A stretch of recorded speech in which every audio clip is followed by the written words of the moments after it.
Parliament ఎన్నికల పేరుతో Congress party హామీలను తప్పించుకోవాలని చూస్తోంది అన్నారు మాజీ మంత్రి నిరంజన్ రెడ్డి. ధాన్యం సేకరించిన రైతులకు ఇంకా ప్రభుత్వం 1000 కోట్లు చెల్లించాల్సి ఉంది అన్నారు ఆయన. రైతులందరికీ రైతు బంధు నిధులు విడుదల చేయాలన్నారు మాజీ మంత్రి నిరంజన్ రెడ్డి.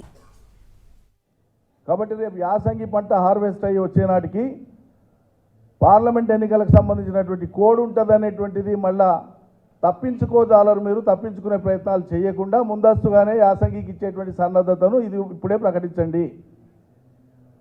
యాళ్ళకి టైంకు మేము అనుకుంటాం కానీ కోడ్ వచ్చింది కదా అనే మాట మళ్ళా తీసుకురావద్దు.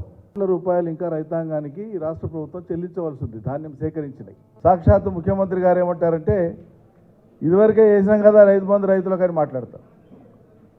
అంటే రాష్ట్రంలోని ప్రజలు రైతులంతా తిక్కోళ్ళు అన్నట్టు. ఇదివరకే వేసినాం కదా రైతు బంధు అయిపోయింది కదా వేసినాం కదా అని మాట్లాడతారు దబాయించి. ఇది ఎక్కడే న్యాయమండి? రైతులకు డబ్బులే